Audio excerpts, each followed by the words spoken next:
Pemirsa, Presiden Joko Widodo kembali membagikan ribuan sertifikat tanah bagi para wirausaha dan juga petani yang ada di Bali. Presiden Joko Widodo mengatakan saat ini pemerintah masih jauh arang dari api untuk bisa mencapai target 116 juta sertifikat tanah untuk dibagikan kepada masyarakat hingga tahun 2019. Presiden Joko Widodo membagikan sejumlah sertifikat kepada perwakilan para wirausahawan dan juga petani di lapangan Monumen Bajra Sandi, Renon, Denpasar, Bali. Joko Widodo mengungkapkan ada 5.903 sertifikat tanah yang dibagikan hari ini yang merupakan bagian dari total sekitar 200.000 sertifikat yang akan dibagikan tahun ini. Presiden Joko Widodo mengungkapkan paling cepat masyarakat Bali baru akan menerima sertifikat tanah mereka di tahun 2019. Sementara itu, Gubernur Bali Made Mangkupastika dalam sambutannya mengharapkan sertifikat tanah yang telah diperoleh tidak digadaikan oleh para pemilik untuk bermain judi ataupun juga tajer. Di Indonesia ada 116 juta yang harus disertifikatkan. Yang diberikan baru 46 juta kurang lebih. Masih kekurangannya banyak sekali. Dan di Bali, tadi sudah disampaikan oleh Pak Menteri, tahun ini berapa Pak Menteri? Yang akan dibagikan 200 ribu yang akan diberikan untuk Provinsi Bali. Dan semuanya nantinya di Provinsi Bali ini paling cepat 2019 sudah semuanya diberikan kepada masyarakat sertifikatnya. Dan sementara itu pemirsa, Presiden Joko Widodo juga diketahui untuk menyempatkan diri menghadiri acara Rapimnas Hanura di Bali. Untuk mengetahui informasi selengkapnya, kita saat ini terhubung dengan Fani Maulana. Ya, Fani, apa saja agenda dari Presiden Joko Widodo di Bali saat ini?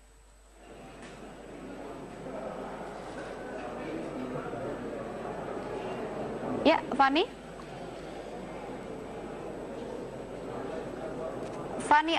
Fani Maulana, Anda bisa mendengar saya? Ya, Prita. Ya, Fani, apa saja agenda dari Presiden Joko Widodo di Bali saat ini? Baik, Prita, kunjungan Presiden Joko Widodo di Bali ini diisi beberapa agenda setelah menghadiri acara Pimnas Partai Hanura yang ini digelar di kawasan Pantai Kuta.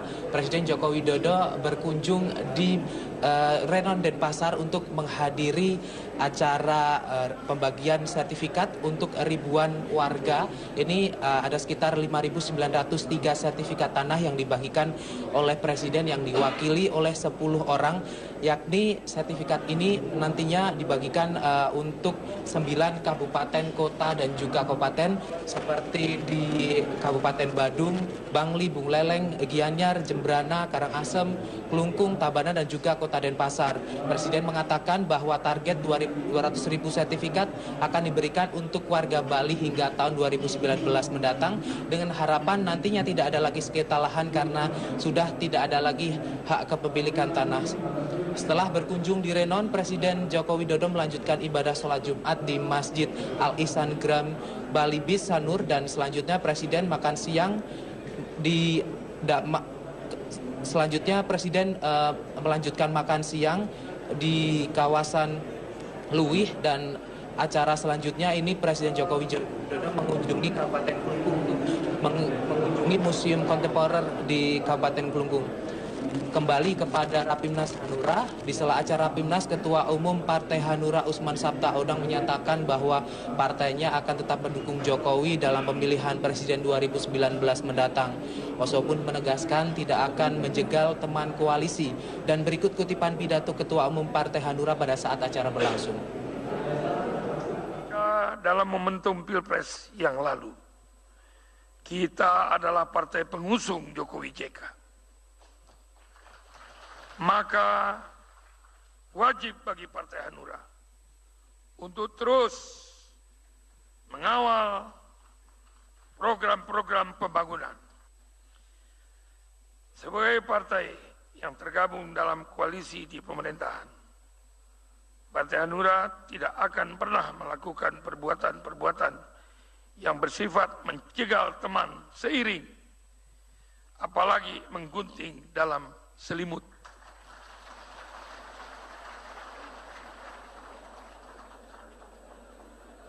Lah iya dong, kalau berteman tuh harus tulus, ikhlas, tidak boleh ada selingkuh.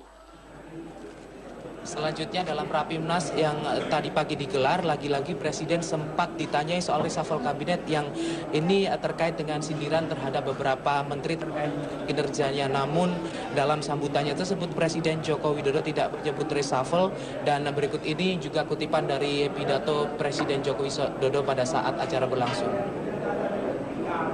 Sama-sama.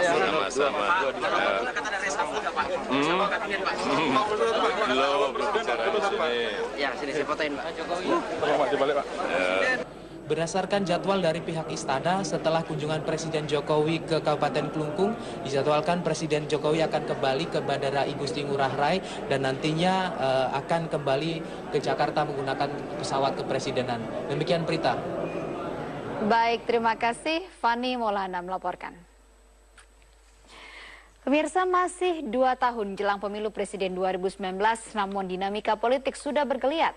Dan hingga kini 4 partai politik sudah menentukan sikapnya, menyatakan solid mendukung Joko Widodo untuk kembali maju dalam Pilpres 2019.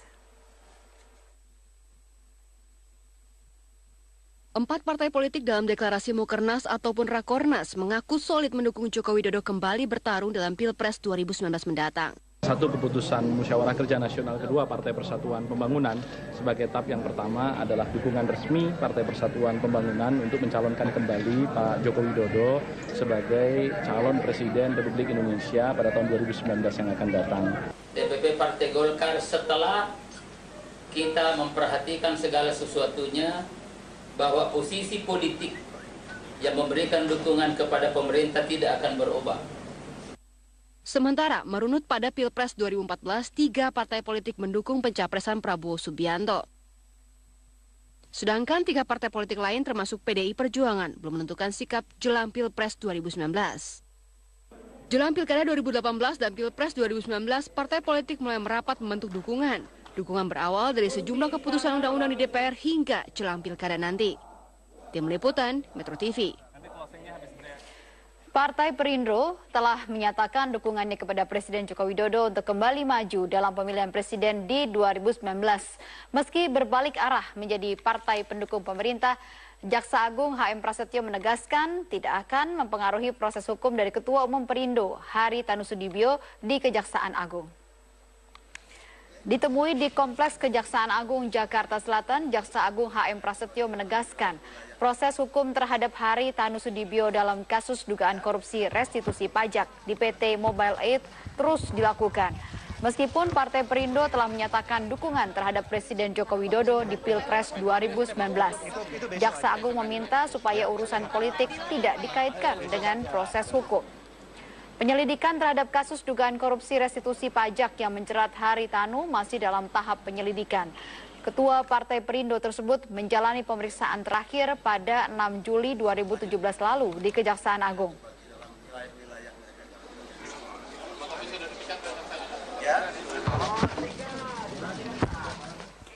Kementerian Pendidikan dan Kebudayaan menargetkan pencairan program Indonesia Pintar akan selesai pada Agustus 2017 di seluruh wilayah Indonesia. Dan hingga saat ini pencairan program Indonesia Pintar untuk tingkat sekolah menengah pertama atau SMP sudah disalurkan ke 2,5 juta pelajar dari total penerima program sebanyak 4,3 juta pelajar. Direktorat Pendidikan Dasar dan Menengah Kementerian Pendidikan dan Kebudayaan telah menyalurkan lebih dari 50% penerima program Indonesia Pintar. Direktur Pembinaan Sekolah Menengah Pertama Direktorat Pendidikan Dasar dan Menengah Supriyano mengungkapkan pencairan program Indonesia Pintar untuk tingkat SMP sudah disalurkan ke 2,5 juta pelajar dari total penerima program 4,3 juta pelajar. Pencairan ini ditargetkan rampung hingga akhir Agustus 2017. Percepatan pencairan Indonesia Pintar merupakan salah satu upaya pemerintah untuk menanggulangi kemiskinan dan meningkatkan kualitas pendidikan di Indonesia. Selain itu, program ini diharapkan dapat mempercepat pemerataan pendidikan di seluruh tanah air. 2,5 juta anak ini sudah memiliki nomor nomor rekening. Jadi secara otomatis uang yang sudah dicairkan pada tahun sekarang ini sudah berada di rekening siswa. Berarti uang sudah masuk. Nah, pada saat sekarang ini kita mulai di Kota Bogor sejak kemarin percepatan untuk mengaktifkan rekening dan sekaligus bisa juga mengambil uang kalau mereka butuhkan. Sejumlah orang tua pelajar mengaku sangat terbantu dengan percepatan pencairan program KIP ini. Pasalnya, para orang tua tengah kesulitan memenuhi kebutuhan pendidikan anak-anaknya karena himpitan ekonomi. Tahun yang kemarin kita belum pernah dapat, jadi baru kali ini. Oh, buat beli peralatan sekolahnya, buat biaya sekolah. Menerima program Indonesia Pintar di Kota Bogor berjumlah 9.084 pelajar. Hingga Rabu kemarin, sebanyak 650 siswa telah menerima pemanfaatan program ini. Tahun ini, pencairan program Indonesia Pintar hanya bisa dilakukan melalui bank yang ditunjuk, yakni BRI. Hal ini bertujuan untuk mengajarkan pelajar tentang literasi perbankan dan mempermudah pemanfaatan KIP. Setiap tahun, para penerima mendapatkan dana sebesar Rp750.000 untuk kebutuhan pendidikan.